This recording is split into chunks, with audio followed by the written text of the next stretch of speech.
friends and followers. So today we are here to present the topic of calorie density. So what exactly is this terminology as calorie density? So we all know about the calories, The world has made us so familiar with calorie. This has more calorie, that has less calorie. But what about the word density? Why doesn't anyone talk about it? So density is the amount of quantity which can be in one unit. So basically, what like an iron bar, 1 kg of iron bar and 1 kg of cotton.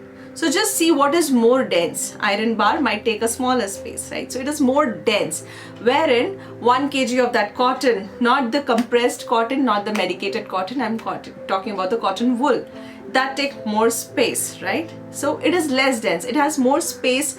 Why is it like this? Because it is not compressed, it has more space between it, so it is not dense. So this is what density is, and we are going to talk in terms of nutrition and food.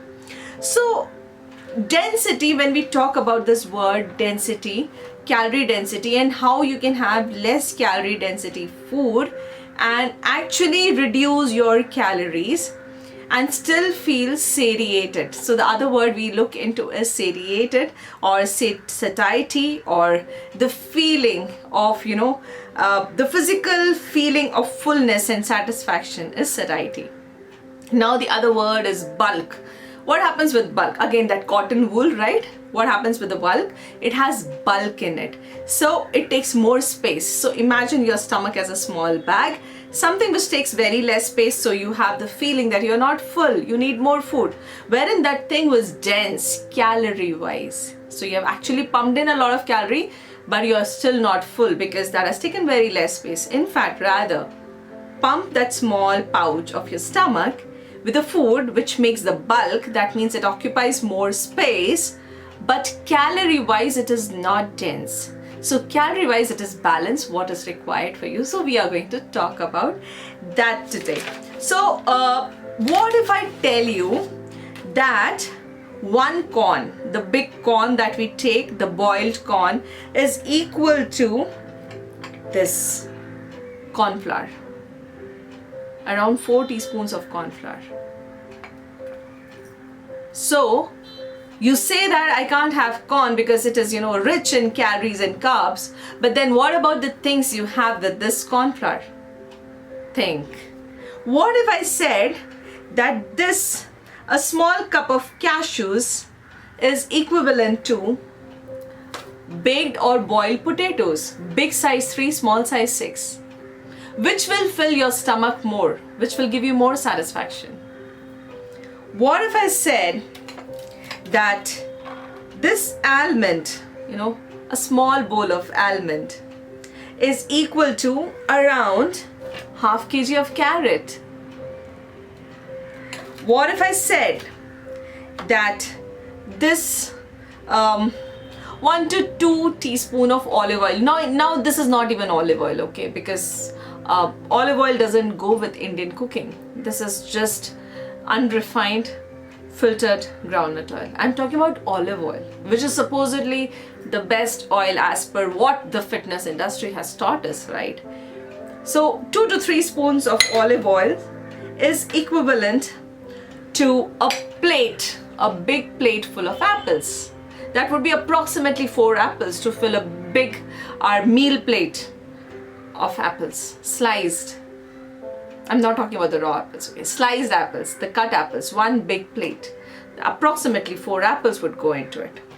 What if I said that 1 tablespoon of peanut butter, which you might use to, push your 4 breads into it, is equivalent to this, the big banana, almost 100 grams banana. So that's the difference, You can't just live with a teaspoon of or a tablespoon of peanut butter. You will not be full. You will need banana. Now what does all these things have? This apple, the carrot, the banana, the potato, what does it has? It has fiber. It makes the bulk. It fills your stomach. Wherein the butter, this butter is equivalent to a big bunch of grapes. But what happens is, can this fill our stomach? No, it can't. So that's the difference. So let's see how smartly can we work around our daily calorie intake, still enjoy a bit of cashew, bit of almond and the butter. But the point is, bit means how many of you will stop with 2 cashews and 2 almonds, because that's how it is. And when do you take it? Do you take it post your meals as snacks? You're doing wrong. So the point to take is that when you have your dry fruits, and cashew is more dense than almond, so when you have your dry fruits, it's preferably to be had post your fasting period of the night and start your day with it while absorbing the nutrients. So now you might want to say that with bulk, all these things also have a lot of carbs. I don't disagree. Yes, it has carbs, but what does carb also have apart from your calorie? It also has vitamin C, vitamin E, carotenoids, phytochemicals, magnesium, potassium, many different types of vitamin Bs, trace minerals. So if you eliminate carbs, you're also missing on these. And what do you do then? Pop in supplements. Is that the right way when nature has actually given you all the supplements in raw form? So anything which nature gives. Now you want to say the good carbs and the bad carbs, anything which the nature gives you, unrefined way is good carb, or you just say it's good for your body. But if this potato is sliced and deep fried into oil and you make French fries out of it, then you make it calorie dense. I was just talking about the boiled and baked potato with some spices on it. So also, let me tell you clearly and bluntly that yes, when you work out, your fat, you burn on your fats, you burn on your muscles can burn that, your muscles need protein, they use it, you need carbs, you need more proteins, everything is fine. I take it. But your brain, it just uses carbs. For good active functioning of your brain, it needs carbs. So before you eliminate the carbs out of your diet, think about what all are you actually eliminating. So let me put across, the same amount of broccoli will give you 128 calories. The same amount of oatmeal will give you 325 calories. The same amount of orange will give you 211 calories. The same amount of beans will go somewhere 550 calories, and then come to white bread going to 1000 plus calories. Same amount of olive oil will give you around 4000 calories, and this is approximately like half pound of it. So approximately 1 pound of this will give you this many calories. So in Indian terminologies, approximately half kg is going to give you this calories. So now you might say, who takes oil one go half kg? Yes, you don't. But then can you analyze that in last 15 days, did you finish your half liter of oil? Did you do that? And did you eat half kg of vegetables or fruits? Because when we cook our vegetables in Indian cooking, we anyways additionally add oil. Okay, and then frying, it's so much absorbed that you don't even know where it's gone and where it is consumed. So let's be a little more mindful as we use our food products and make sure that, we have more of food which is less calorie dense. That means the major part should be anywhere between 500 calories, and that should be your major part of the food, which is fruits and vegetables. Then you come to the processed kind of foods, which is like your second category you can put in as like beans, the legumes, the pulses, the breads, those come there. And third category is the heavy stuff, the junk, the packed, the processed kind of food. Yes, non-veg comes in the second category. So anywhere which is more than 500 to 1200 you can accommodate in second category. The third category is which goes way above that. So all your processed with preservatives, extra salt, acidity regulators, frozen food, packed food which has to be fried, deep fried, all those things goes in the last category. So when you bifurcate or you plan your meal for a week, make sure that the maximum portion comes from the first group, that is the fruits and vegetables. a bit of the portion comes from the second group, which we have always portrayed as high protein. We need high protein. Honestly, we don't need high protein. We just need a balanced diet. So make sure that the second part comes from the second part of this food group, that is pulses, legumes, your breads, your meat, and the last or the least amount comes from the last group, that is your packed and oil and fats. So now everyday monitoring leads to weekly monitoring, and then it leads to monthly monitoring.